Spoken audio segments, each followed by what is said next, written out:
자, 서밋 했다고 다 끝났다고 생각하시죠? 절대 그렇지 않습니다.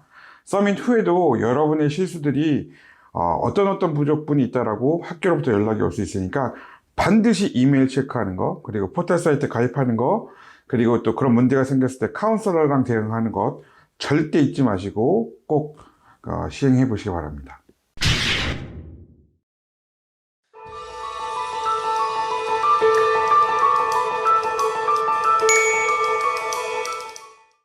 안녕하세요.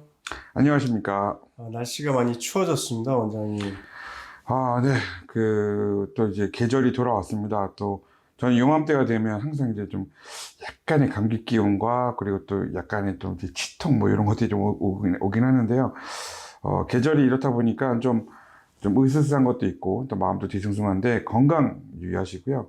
따뜻한 물 많이 드시고 손발 깨끗이 씻고 그래서 감기로부터 잘 이겨내시면 좋을 것 같습니다. 네, 시청자 여러분, 감기 조심하시고요.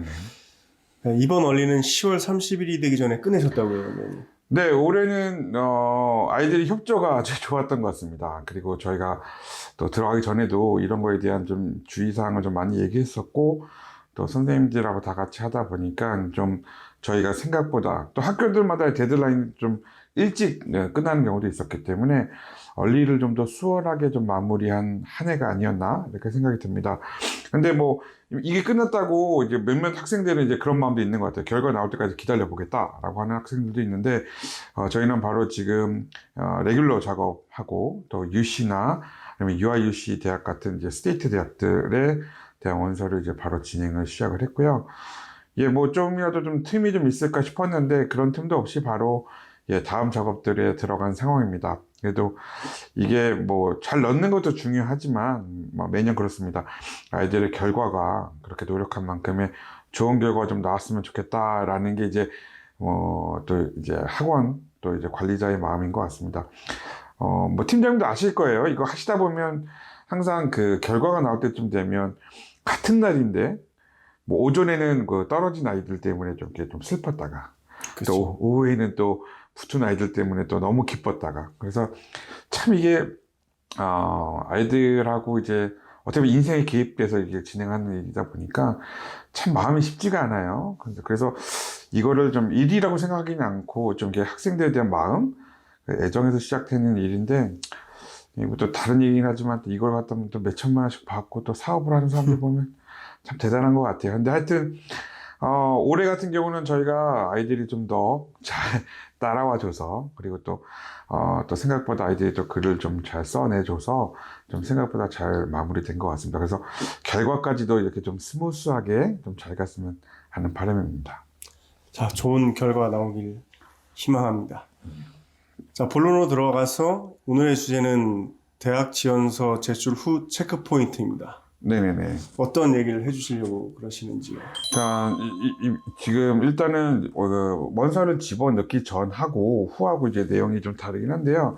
이것도 다 아실 거예요. 제출 후에도 이제 끝난 게 아닙니다. 그러니까 요즘은 이제 좀 시스템이 좀 달라져서 학생들이 좀 뭐랄까요. 자기가 조금씩은 좀 준비를 잘 해서 아니면 또 자기의 어떤 서류 제출이나 이런 것들에 대해서 자기가 좀 주도적으로 케어할 수 있도록 좀 그런 자세를 좀 가져야 된다라는 얘기를 좀 하고 싶었던 거고요. 그래서 첫 번째로 좀 이 얘기를 좀 해주고 싶었습니다. 지원학교 서류나 이런 것들에 대해서 PDF로 저장을 하고 그리고 서류 결제 페이지나 아니면 영수증 같은 결제된 페이지들을 스크린샷을 해서 보관해두는 좀 습관을 들여놓으면 좋을 것 같다는 게 첫 번째 제가 꼭 드리고 싶은 얘기입니다. 왜 그러냐고 하면 이제 지원했던 서류들 같은 경우들 어차피 뭐 커먼앱에 들어가면 다 확인이 될 수 있고 뭐 거기서도 지원이 됐다, 뭐 제출이 됐다, 뭐 폐기가 됐다 이렇게 내용이 뜨긴 하지만 학생들에게 나중에 뭐 이제 이 대학에 내가 어떤 내용을 썼는지, 근데 이 대학에 썼던 내용들하고 다른 대학의 내용하고 또 어떻게 좀 차별이 돼야 되는지, 아니면 또 그 인터뷰가 하게 됐을 때 그 내가 어떤 원서를 썼는지에 대해서 일일이 또 커먼앱 들어가서 확인하는 것보다 미리감치 이렇게 좀 준비를 해놓으면 좀 좋을 수 있다라는 게 제가 꼭 해주고 싶었던 첫 번째 얘기고요. 그 다음에 뭐 SAT 성적이니 토플이니 이런 것들이 뭐 전송이 되지 않았다, 받지 못했다, 뭐 이런 문제가 있을 수도 있어요. 그래서 나는 이게 영수증으로 폐기가 다 됐다, 그래서 이런 증거 자료도 있다라는 것들을 혹여나 이제 나중에 그 대학 어드미션 오피서에다가 에게 보낼 수 있도록 그런 내용들을 항상 준비를 해 놓으시는 게 나중에 상황 대처할 때에 되게 유용하게 쓸 수 있습니다. 그래서 첫 번째로 지원 학교별 서류는 따로 폴더를 만들어서 거기에 해당 서류들을 PDF로 다 파일을 복사를 해서 저장을 하도록 하고, 그리고 어떤 결제된 페이지에 대한 스크린샷 아니면 영수증들도 같이 보관해 해주는 습관을 좀 들이면 좋을 것 같습니다. 그리고 두 번째는 원서상에 기입된 이메일을 주기적으로 이제 관리를 해야 된다라는 얘기를 하고 싶습니다. 이게 좀 세대가 다른가 봐요. 저희 세대 때는 이메일을 저희가 직접 만들었잖아요. 팀장도 그렇죠. 그렇죠. 네, 저희가 이제 정보화 교육이란 거 뭐 이런 거 해가지고 제 기억나는데 막 다음이나 이런 거에 그 이메일을 만들었던 기억이 나요.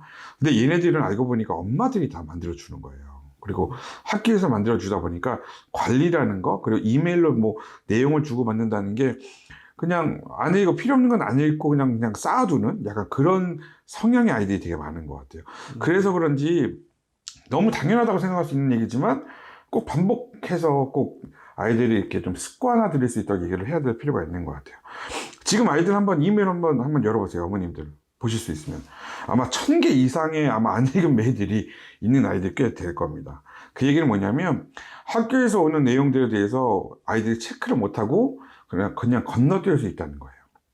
그러니까 아직도 이 친구들은 자기가 책임에 대한 소지가 자기한테 있다는 걸 잘 못 느끼는 거죠. 그리고 그런 것들을 체크를 해야 된다는 것에 대한 어떤 중요도를 좀 적게 생각하고 있는 것 같습니다. 그래서 이 친구들이 지금부터라도 그런 학교에서 오는 메일들에 대한 내용들을 그냥 흘려보내지 말고 거기서 나온 내용들, 뭐 예를 들어서 쓸데없는 내용들이 있을 수 있겠지만 혹여나 뭐 포탈을 만들어라, 아니면 뭘 해서 자료를 내라, 아니면 뭐 이런 것들이 좀 진행돼야 된다라는 것들이 있을 때 절대 놓치지 말고 그런 것들을 그 시기 내에 할 수 있도록 반드시 이메일을 잘 관리를 해야 될 필요가 있습니다. 이거랑 조금 다른 일일 수도 있겠는데요. 비슷한 일일 수도 있겠고요. 저희 학생 중에 제가 예전에 관리했던 학생 중에 하나가 시간이 지나도 합격된 것이 하나도 없는 거예요. 그래서 야, 연락이 오냐, 뭐 문자라도 왔니, 뭐 메일이라도 왔니, 하나도 모르는 거예요. 근데 더 웃긴 건 이메일 벌써 그 내용이 왔던 거예요. 근데 그 친구가 그 관리를 안 하고 있다 보니까, 또 전화기랑도 연동을 안 해놓다 보니까 이 친구가 다른 친구들 연락이 왔는데 전화 안 왔어요. 뭐 전화로 왔는지 뭐로 왔는지 확인을 못 하는 거예요. 그래서 되게 뒤늦게 합격에 대한 내용을 확인했던 경우도 있고요. 그리고 이것도 다른 얘기긴 하지만 컬리지 보드에서 네가 시험을 보는 이유가 뭐냐, 그래서 그거에 대한 답변을 하지 않으면 우린 너의 시험을 취소하겠다라고 했던 경우가 있는데, 한 친구가 그걸 메일을 그냥 무시했죠. 그래서 결국 시험 전전날이었던 것 같아요. 그래서 시험이 캔슬되는 경우가 발생을 했습니다. 이게 정말 사소한 거죠. 뭐냐면 미리미리 보고 그거에 대한 답변을 해놨으면 상관이 없는 문제인데, 그거에 대해서 답변을 하지 않고 그냥 난 모르는 일이야, 난 내가 이거에 대한 책임 소지가 나한테 없어, 엄마가 이메일을 만들었어, 엄마가 관리해야 되는 거 아니야, 뭐 이런 식의 마인드가 있다 보니까 이게 너무 당연한 일이지만 어처구니 없는 일들이 발생을 하고 있습니다. 그래서 뭐 포털 사이트를 만들려고 한 일주일이나 열흘 정도 사용할 수 있는 템포러리 어떤 그 패스워드를 줬는데도 불구하고 그 기간을 넘겨서 다시 그 학교에다 전화를 하고 또 이메일을 보내서 그걸 다시 받아서 연동해야 되고, 그런 귀찮은 일들을 뒤늦게 할 경우들이 있기 때문에 가능하면 지금부터 메일에서 내가 지원한 학교에 대한 내용들이 뭐가 오는지를 잘 정리하고 그 내용들을 도와주시는 분들 아니면 부모님들하고 잘 공유해서 어떤 게 중요하고 어떤 거를 내가 체크하고 버려야 될지를 좀 확인하면 좋을 것 같습니다. 자, 그리고 세 번째는 이게 이제 좀 시스템이 바뀐 것 같아요. 요즘 들어서 바뀐 건데, 지원 학교별 포털 사이트의 아이디와 비밀번호는 제발 하나의 스프레드시트에 다 적어 놓는 게 좋을 것 같습니다. 이게 무슨 얘기냐. 이제 저희가 이제 학생들이 지원하는 수가 보통 10개, 15개, 많게 20개도 지원하는데 요즘은 이제 그 학교별로 포털 사이트를 열어서 추가적으로 요구하는 정보들을 기입하게 되어 있습니다. 아니면 서류들을 저희가 올리게 되어 있죠. 대표적인 예로 뭐가 있냐면 파스포드라든지 아니면 비자라든지 아니면 그 뱅크 스테이트먼트 같은 것들을 올리게 되어 있고요. 뭐 그 만약에 못 받은 내용들도 이런 내용들을 못 받았다라고 거기다가 공지를 하게 되어 있거든요. 근데 재밌는 게 뭐냐면 이거를 만들기 위한 비밀번호나 아이디 이런 것들을 대학 측에서 일단은 먼저 보내줍니다.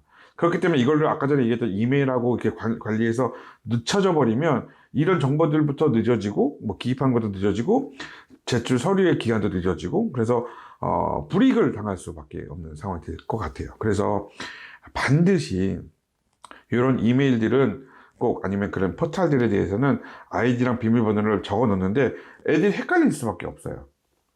그리고 또 이걸 잊어먹었을 때 질문들이 있단 말이에요. 가족의 첫 번째 차는, 내가 제일 좋아하는 악기는, 우리 집 강아지의 이름은, 뭐 이런 식의 질문들이 있을 수 있는데 내가 뭐에 어떻게 답을 했는지도 모르고 넘어가고 빨리빨리 그냥 빨리 등록만 하는 경우들이 있는데 그런 내용들까지 다 적어 놔야 나중에 혹시라도 중요한 텀에 아니면 뭐 아이디를 잊어버리거나 비밀번호를 잊어버려서도 다시 찾을 수 있기 때문에 항상 지원하고 나서 포털 사이트를 열게 해주겠다. 그리고 그거에 대한 아이디를 보내온다고 하면 그걸 통해서 자신의 아이디를 그리고 비밀번호를 만들고 기록할 수 있도록 부모님들 그리고 또 주변에 계신 그 도움 주시는 분들께서는 반드시 이걸 할 수 있도록 해주시면 좋습니다. 나중에 이제 합격을 하고 나면 이제 여기서 기숙사 신청이라든지 아니면 어떤 밀 플랜이라든지 그다음에 신체 검사 관련된 모든 내용들에 대해서 내가 어떤 걸 체크했다라는 것들, 비자 트랜스퍼를 한다든지 뭐 서비스를 한다든지 이 모든 것들이 거의 여기서 이루어지고 있기 때문에 가능하면 포털 사이트의 관리는 거의 제2의 원서다라고 생각을 하시고 준비를 하시는 게 좋을 것 같습니다. 제가 생각했을 때 아이들이 엄마들이 다 비밀번호를 만들어주고 아이디를 만들어주다 보니까 자기 게 아닌 거예요. 이런 경우 많죠. 엄마 나 커먼앱 아이디 뭐야? 비번 뭐야? 엄마 토플 나 등록했었나? 엄마 나 그 커먼앱은 뭐로 해야 돼? 그러니까 이런 자세에서 이제 이 모든 것들이 자기 걸로 넘어와야 돼요. 그러니까 어렸을 때 7, 8학년 때 어머님들이 만들어줬을 수도 있는데 이제 이 모든 것들이 자기 겁니다. 또 대부분의 또 몇몇 어머님들은 아마 아들하고 뭐 따님들하고 이메일을 같이 쓰시는 분도 계실 거예요. 그런 경우도 종종 있습니다. 근데 이제는 아이들은 아이들 걸로 정리할 수 있도록 해야 되고 그 내용들도 또 나중 되면 이런 것도 있습니다, 어머니. 그 학교, 지금 다니고 있는 학교에서 만든 이제 이메일 계정으로 대학 내용들을 받다 보니까 졸업할 시기가 되면 이게 끊긴단 말이죠. 그래서 자기 메일로 정리하는 습관들도 필요하니까 가능하면 요 지원하는 거에 관련돼서 이메일, 포털, 그리고 비밀번호 관리들은 반드시 학생이 자기 스스로 할 수 있도록 하는 게 필요할 것 같습니다. 그리고 오늘 내용 중에서 어떻게 보면 이건 실제적으로 문제가 생겼을 때에 대한 해당 내용인 것 같아요. 지금까지는 어떻게 보면 그런 지원하고 나서 이제 학생들이 이제 대학에서 올 정보들, 그 내용들에 대해서 관리하는 방법이었다고 하면 이건 실제로 문제가 생겼을 때 어떻게 푸느냐에 대한 문제인데요. 네 번째로 제가 꼭 해드리고 싶은 얘기는 모든 문제 해결은 카운슬러와 함께입니다. 너무 당연한 얘기인가요? 그럴 수도 있을 것 같아요. 그렇죠. 모든 문제 해결은 카운슬러랑 하는 경우가 맞죠. 맞는데 그 당연한 거를 이제 일반 이런 사설업체들, 뭐 유학원 이런 것들과 하다 보니까 카운슬러의 자리를 이제 그 학원과 유학원들의 담당자들이 대체하는 경우들이 있는데요. 절대 좋은 게 아닙니다. 학생 스스로가 직접적으로 어드미션 오피서에 연락해야 되는 경우도 있고요. 그거를 카운슬러가 직접 해줘야 되는 경우도 있기 때문에 모든 문제가 발생이 되면 제일 먼저 카운슬러에게 도움을 받을 수 있어야 됩니다. 그렇기 때문에 원서 작업 중에서 카운슬러랑 상황이 안 좋다라는 거는 있을 수도 없는 얘기입니다. 그렇기 때문에 어떻게 하면 카운슬러랑 친한 관계 속에서 어떻게 친카운슬러적인 어떤 자세를 가지고 원서를 집어넣음에 있어서 도움을 받을 수 있고 후에도 이런 문제가 생겼을 때 어떻게 풀어낼 수 있는지에 대한 가이드를 카운슬러로부터 받을 수 있도록 하셔야 된다는 얘기를 저는 꼭 해드리고 싶습니다. 그리고 이런 문제가 생기면 예를 들어서 이런 거죠. 성적이 안 보내지는 경우, 그리고 결제가 이루어지지 않은 경우, 뭐 여러 가지 이유들이 있을 수 있습니다. 근데 이게 전화 위복의 케이스가 될 수 있는데 그거를 스스로 혼자 또 유학원과 학원들하고 같이 풀려고 하면 절대 풀리지 않습니다. 그래서 카운슬러의 도움을 받고 또 학생도 적극적으로 이에 대해서 해당 지원학교의 어드미션 오피서들과 직접적인 이메일로 대화를 하면서 아니면 전화로 대화를 하면서 그런 문제에 대해서 정확하게 잘 풀고 해결하려고 하는 의지, 그리고 이 원서에 대해서 이 학생이 얼마나 자기의 원서임을 좀 강조하고 잘 관리하려고 하려는 의지를 보여주느냐가 되게 상당히 중요할 것 같습니다. 그게 전화 위복의 어떤 케이스가 될 수도 있을 것 같습니다. 그래서 이런 문제가 생겼을 때 반드시 카운슬러로부터 도움을 받고 적극적인 어떤 대처 능력을 좀 키워보는 것도 좋을 것 같습니다. 이게 실제적으로 케이스가 많아요. 매년 한두 건씩은 꼭 이런 일들이 발생을 하는 것 같고, 보통 이런 일들은 카운슬러가 중간에서 다 해결을 해주는 경우가 많습니다. 그만큼 이제 미국 대학도 학생들이기 때문에 이런 부분을 좀 이해를 한다는 얘기일 수도 있겠는데요.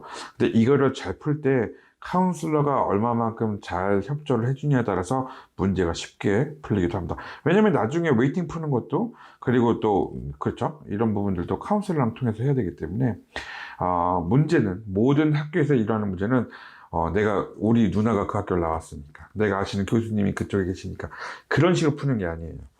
학교의 카운슬러에게 제일 먼저 얘기를 해서 해결 방안과 대처 방안을 받고, 학생 스스로 적극적으로 이메일과 뭐 전화나 이런 걸 통해서 자기의 억울함과 아니면 상황에 대한 설명, 그리고 대처 방안들에 대해서 학교로부터 정확하게 받을 수 있도록 하시는 게 필요할 것 같습니다.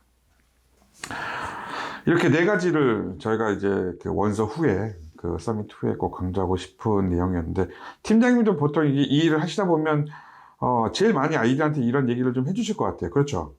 네, 많이 하죠.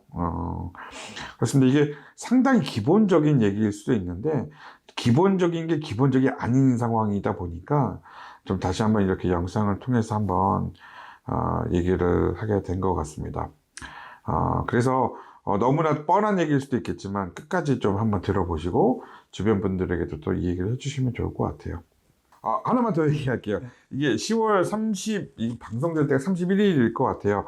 자, 여기 이 방송을 보시는 분들, 그리고 또 원서를 또 지금 작업 중에 있는 학생들, 마지막까지 긴장을 하시지만, 그래도 조금의 여유를 갖고, 정말 실수 같은 게 없는지 너무 덤벙거리지 말고, 마지막까지 최선을 다해서, 서밋을 잘 하셨으면 좋겠고요. 다음 시간에는 저희가 더 유익한 정보들로 찾아뵙도록 하겠습니다.